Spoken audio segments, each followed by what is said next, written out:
Tonight, two young men are under arrest, one of them for murder in the death of Indiana State Trooper Aaron Smith. As state police say, Trooper Smith was trying to help stop a chase involving a stolen SUV on the west side last night. He laid out stop sticks on Ronald Reagan Parkway just north of I-70 around 8:40 p.m.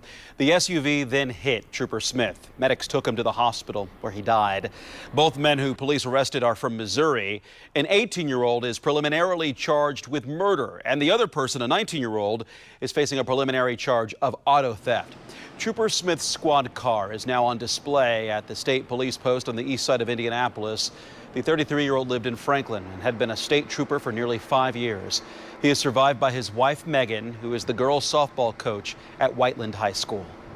Trooper Smith was also known as someone who was always there to lend a hand, and he did just that as recently as this week, where he lived in Johnson County. WRTV's Lauren Casey found out he and his wife were out on Monday helping families clean up after the Johnson County tornado.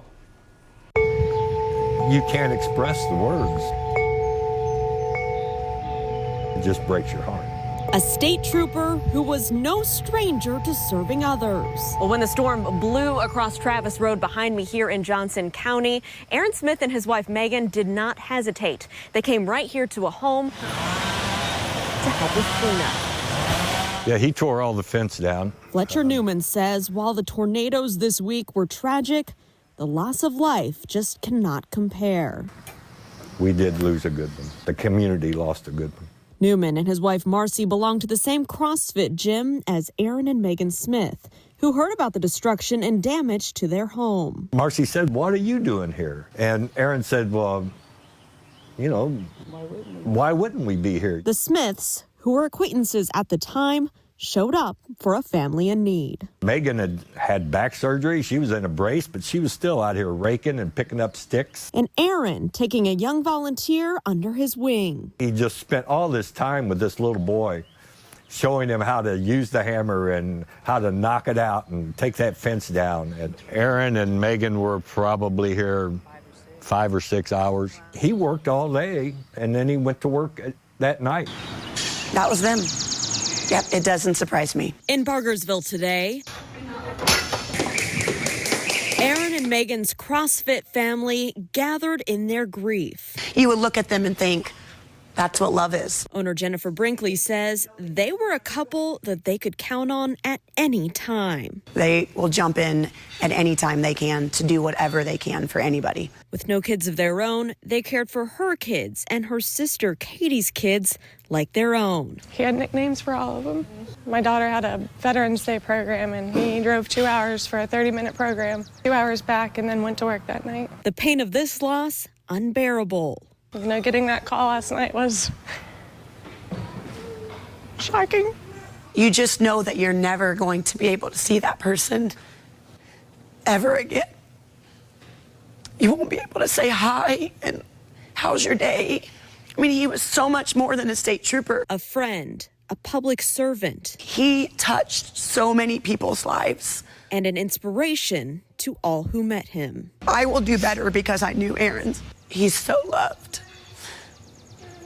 In Johnson County, Lauren Casey, WRTV. And that's just one example of how Trooper Smith stepped up to help others. And here's another. In April, WRTV's Rafael Sanchez caught up with Trooper Smith, his wife, and members of the Whiteland girls softball team when they were delivering food to survivors of the tornado that hit Whiteland on March 31st. And here's a portion of that exchange. Great to be a part of a program that is willing to step out and take care of our community when they need it. Just the state police, hey, we're here. We're out wanting to help, and these girls all stepped up and they wanted to do something for the community. Rafael posted these pictures on Facebook today. His caption says Trooper Smith's former high school football coach remembers him as a, quote, model of toughness and commitment and team. Always.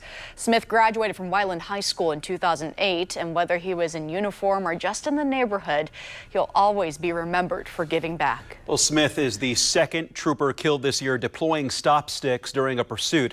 Master Trooper James Bailey died in March after the suspect in a pursuit hit him in northeast Indiana.